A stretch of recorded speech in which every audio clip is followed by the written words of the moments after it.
Hello, my good friends. It is so very wonderful to see you. Thank you so much for joining us. My name is Jedley, and this is Reading with Your Kids Rewind, moments worth resharing from the Reading with Your Kids podcast. We're delighted that you're joining us in our mission to help families grow closer through reading.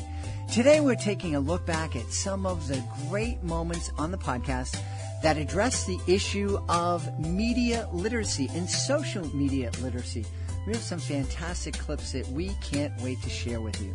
We would be so happy if you could subscribe to the show on the iHeartRadio app, on Spotify, Apple Podcasts, Amazon, Stitcher Radio, Audible, wherever you find your podcast. Podcasts are just one of the many different types of media parents and kids are consuming and interacting with today. It's important for us to speak to our kids about the media that they're consuming. It's also important for us to talk to our kids about how to keep themselves safe. On October 22nd, 2020, we had social media safety expert Carrie Gallagher on. She talked to us about how we can help our kids recognize when they're being bullied and how they can ask for help. The name of the episode was Keep Your Kids Safe from Online Bullying. Here is Carrie Gallagher. You know, when I was growing up, bullying was, you steal someone's lunch money, knock them down, call them names. And that still goes on, but it's different now that we have screens and that people are online so much. Talk about that a little bit and how, what things parents might not be aware of. Sure. So bullying, I think, is a term that adults use a lot, but it's not a term that kids use. So if you really want to have a conversation with your kids, if they're adolescents, older elementary, or even high school, I would use the word drama. So we know research shows that that's kind of the word that kids are using when they talk about bullying. They talk about someone who creates drama or someone who is adding drama. So I'm going to open a quick research study in my other window while we're chatting so that I make sure I'm citing it properly. So we know this based on some of the interviews that were done by researchers named Amanda Lenhart, Aaron Smith, and Dana Page as part of some work they did for Pew in 2015. And a lot of it is based on our adolescents and teens learning to navigate relationships. And in some cases, this is romantic relationships. So just because they're learning to navigate romantic relationships doesn't mean they're acting out on those romances physically. It means they're testing the waters as to what is a doorway into romance, what types of relationships have potential to be romantic and which don't. And it's totally appropriate for them as they're entering puberty chemically in terms of what's going on in their bodies for them to be doing these explorations. But a lot of times bullying is based on those relationship explorations because they're trying to figure out what makes somebody romantically attractive or what gives someone romantic potential. And they start trying to identify the characteristics in themselves and in their peers that make someone kind of the romantic ideal. And if they see someone who maybe isn't that romantic ideal or they pinpoint a characteristic that doesn't fit the model they're creating in their brain, that's where they may find a target in a peer. Like this person doesn't have the right hair to have romantic potential or this person, and those are the physical characteristics. The issue that I think you're getting at, Jed, is that that's kind of the traditional view of how drama is created, like the physical characteristics. But we know that the way it's executed by our students online is that they don't just openly make fun of the way someone looks. Instead, they'll do things like they'll spread false rumors, like, oh, this person is either a prude or this person is easy, right? Those are false rumors. They don't have any evidence to back any of that up. They just have heard things, right?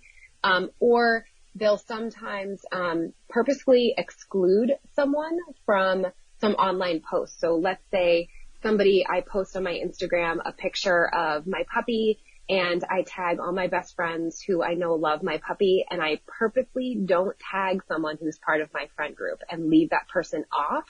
That person will see that post in the feed, notice that everybody else was tagged, and notice that they were not. And that's a form of bullying. So I think what you're trying to get at, Jed, and we can get into all the other forms as we talk, is that bullying is not just, oh, you don't have the right hair or you don't wear the right clothes, right? Or you're not cool because you have glasses or you're too short. Bullying is much more nuanced, and our kids are much better at it than we give them credit for. And that's why when we see reports that just say, be nice, everybody's different, don't bully, the message isn't getting across because the kids don't see that as applying to those nuanced behaviors like exclusion and spreading of false rumors. So how do we talk with our kids about this? If we hear the word drama, what's the best way to continue that conversation? Yeah, so I think the best way to continue the conversation is to ask questions. So if my daughter who's in middle school comes to me and is like, yeah, that, she used to be my friend, but now there's just too much drama. The one thing I'll say is, I'm sorry you feel like you've lost a friend, right? It sounds like you're sad. Do you want to tell me more about like what's happened? And if she says, no, not right now, then that's okay because she thought enough to mention it to you. So that means at some point she's going to be ready to share it with you. And so then you can say, all right, well, when you're ready to talk about it, I'm here, kid, like I love you. And I'm sorry that you're feeling sad about that right now. And I'll oftentimes, just because I'm her mom, I'll be like, you want a hug? Because I'll take hugs whenever I can get them from my kids. But if they do want to talk about it, then just listen. I think it's important that if we hear our kids say the word drama or if they're upset about something, that they're coming to us because they're expecting us to be a voice of reason and calm. And so if we react by freaking out that, oh my God, who's creating drama and are you upset? Should I call the school? Should I call her mom? If we react that way, they're already feeling all built up inside. They want us to be a source of calm and advice. Mm-hmm. So, listen, ask questions, try to get as many details about the situation and how they're feeling about it without interrogating them. Mm-hmm. And then say, what do you want to do next? Like, do you want to try to kind of navigate this on your own? Do you want me to give you some advice or ideas for how you could do it on your own? Do you want me to get involved? Do you want to just you try it first and then if that doesn't work, then I can get involved? And I think it's really important that we don't overstep our children's trust, that we give them some choices about how to address the situation. And if we are going to get involved, we do it with their permission and their blessing so that they feel as though they still maintain some power over their relationships. Because if they've become a target of other bullies or a target of drama, they've lost some social power that they need to gain back. And so we want to help them do that in a way that they're comfortable with. Mm-hmm. Mm-hmm. Before we started recording, you mentioned a recent Netflix special. Mm-hmm. And one of the things that was important for me as my kids are growing up, they're adults now, but it was really important for me to help my kids to become media literate, to understand what it was that they were consuming. And back then, social media was just starting, and my kids were really on it until they were older in high school. But now kids are getting into social media younger and younger, and we're finding out how the social media companies are manipulating us to be more involved with it. What did you get out of that special? What should parents be aware of and share with their kids? Sure. So I think what I got out of it is that these are businesses. Social media companies are businesses, and they need to make money, and we cannot fault them for that, right? Mm-hmm. Every business needs to make money. So they developed a model for how to attract customers or users to their platforms while also making sure that they're able to bring in revenue so that they can make a profit and pay their employees and continue to grow their business. So any of us who work in business know that that's how any company is built, right? And if, as a side benefit, you work in a business that you feel actually does some good in the world, then that's a bonus. Mm-hmm. And many of us are able to work in industries and do things that we feel, are doing good in the world. And I think for me in education, that's a real core of what I do. And probably for you with your programming that you've done in schools and sharing some great books on this podcast, I'm sure that's at the core of what you do.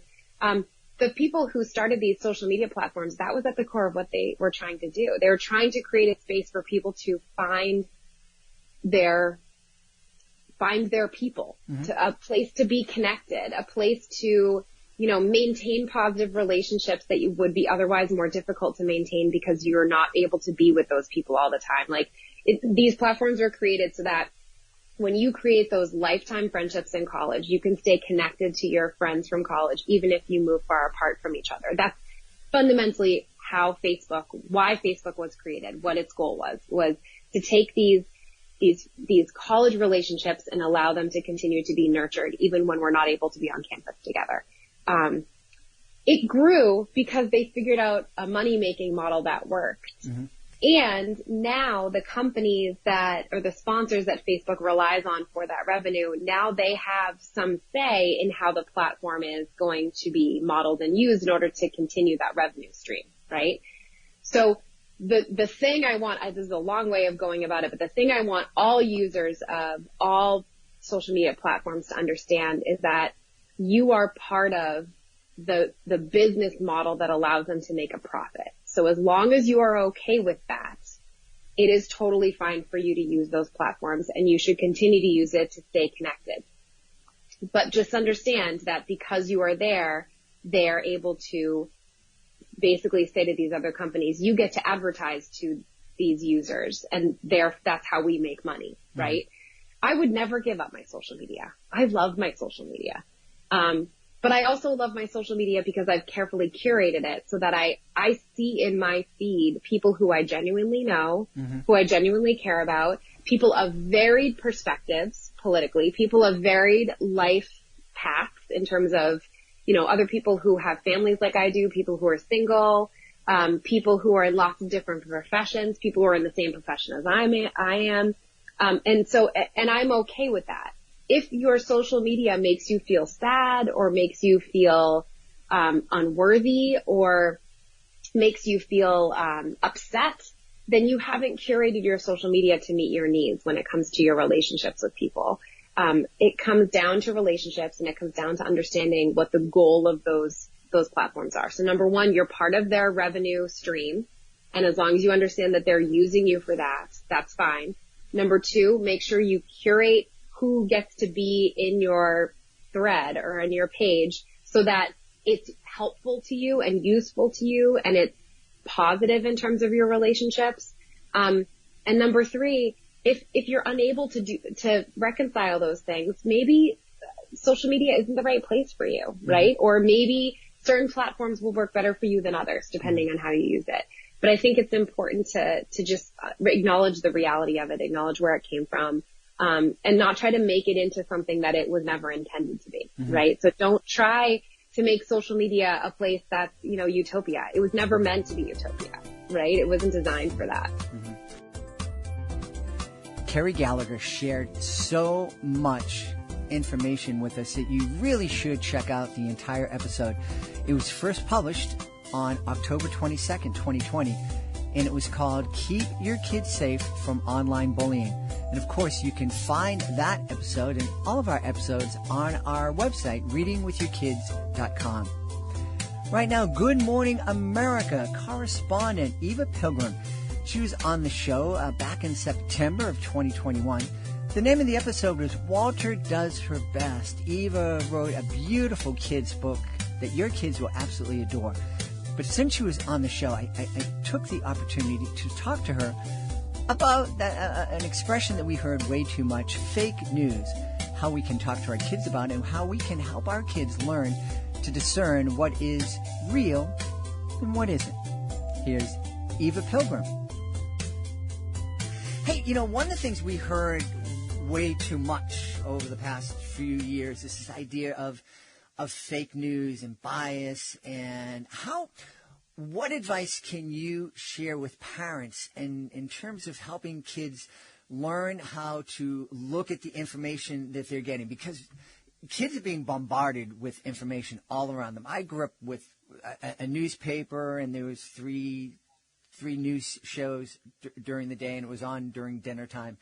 And that was it. And then you heard rumors in the neighborhood. But now kids have the internet and cell phones and all these different apps and platforms and loads of news outlets competing for each other, and you can look at the same story being told by two different sources, and you would swear that you're looking at two different stories. I mean, these people couldn't possibly be talking about the same thing. They're telling completely different stories. How can parents help their kids really discern what is credible and what isn't?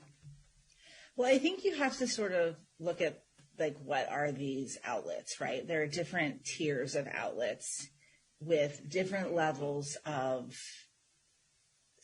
safeguards in place. For instance, at ABC, we have every single story that ever gets on air or on our website has a legal person and a standards department person that overlooks the story, on top of, like, an editor, a senior producer. Like, there are lots of eyeballs that go on to a story that seems to be about the most mundane thing before it ever hits the waves for public consumption, right? That's not the case for every outlet. And I think understanding some of that process for the different outlets, and what are they doing to fact check? What happens when they get something wrong? And filtering that out for your kids, having the discussion about people have different opinions about things. And that's okay. We're allowed to have different opinions and disagreements about how we feel about certain things, but the facts are the same. And you can kind of find those truths in each of those different articles. I was showing a college student this the other day, several different outlets, same news story, completely different, as you were saying, but the numbers were the same. Some of the information was the same. Seek that information out and then try to figure out the rest of it for yourself, because truthfully, you want to be able to make your own decision as an adult, but also you want your children to be able to use their own critical thinking to decide what they think is right and best for them as well. And so you do some of that sort of, like, searching in those articles, which seems crazy, but you will find those common threads that sort of exist. The headlines, I think, sometimes can be a little misleading from outlet to outlet, but the facts that are the actual meat of the story, although they might seem very small when you start to read through, there only may be like 3 of them in there. Those will be consistent. And I think that helps to find the truth. And as journalists, we have to really work hard at that. What is the truth? That's the question we're always asking, right?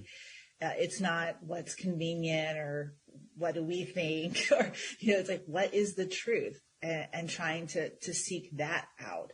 And I do think, when I look around at most of my colleagues, that is what they are searching for, that whatever their personal thoughts are, they're able to sort of check them, or at least, push them off to the side, because there's enough other people involved in the process to sort of, hey, wait a minute.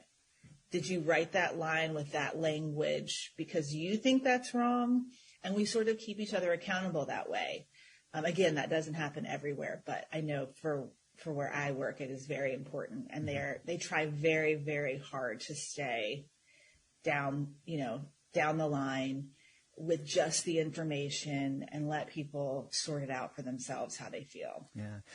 The big takeaway I get from what you just said is that we have to help our kids understand that if you want the truth, you have to dig a little bit deeper than the headline. You have to take the time to find out. And you have to read. You can't read just the first sentence, right? Like, so many of us, even as grown-ups, will see a headline on Facebook or Instagram or Twitter, and it might say one thing, but you read the first paragraph and you're like, wait a minute, that's totally different than what the headline said. Your headlines serve a purpose. They're to get you to click on them, or to create a reaction from you, not necessarily to give you the full story or information. That's never the purpose of a headline. I think you'd enjoy hearing the entire episode that Eva recorded with us. It's called Walter Does His Best, and was first released on September 3rd, 2021. In addition to our website, readingwithyourkids.com, you can find all of our episodes on wherever you find your podcast. The iHeartRadio app is one of our favorites. Apple Podcast, Amazon Music, Audible, Spotify, Stitcher Radio, Ghana, Himalaya, Podchaser, Podbean. Yeah, like I said, wherever you can find your podcast, you can find the Reading with Your Kids podcast, including the episode featuring our next guest, Alyssa Brent Wiseman. She's the author of Renegade Reporters. She first appeared on the show on August 12th, 2021. Talk to us about social media and in particular how we can keep our privacy safe when we're using media. The name of the episode was Renegade Reporters. Here is Alyssa Brent Wiseman. And I'm really happy that you've written this book because, we absolutely want to introduce parents to authors of books that they might want their kids to read. But I think I think parents should be co-reading, lots and lots of books with their kids, especially middle grade kids.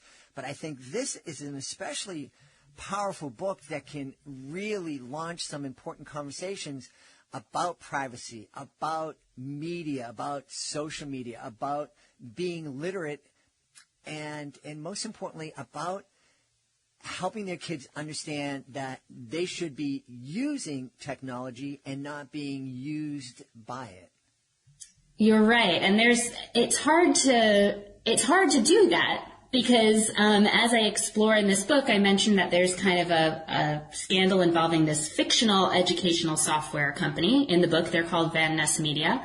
And without revealing too much, the reporters discover that Ness Media is storing, tracking all of the data of kids at their school and kids who use Ness Media and elsewhere in the country.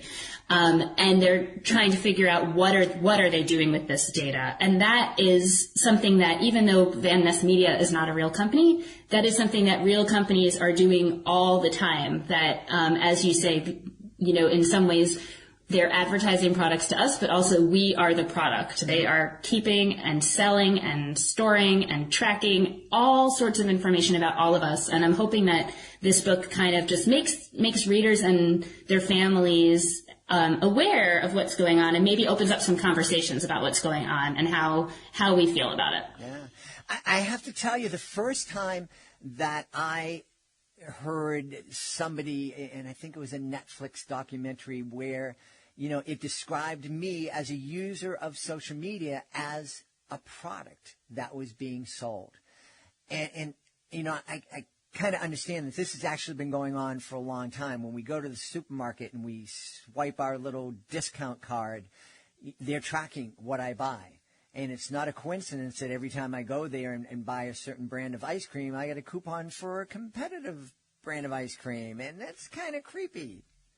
Yeah, so I talk about some of that stuff in the book, too. And these sorts of things happen to the characters. And I did a lot of research in writing this book about the sorts of tracking and surveillance and things that are going on that I wasn't aware of until I started looking into it. And it is super creepy. But on the other hand, they provide so much convenience, right? We use our phones for so many things, and we use GPS is so helpful, and there are so many things that are useful, and yet, so where is the trade-off, and how do we maybe find some sort of a balance? But I think it starts with just being aware of what's going on, which a lot of people aren't. And even I'm sure I'm not even fully aware of everything that's going on. Yeah.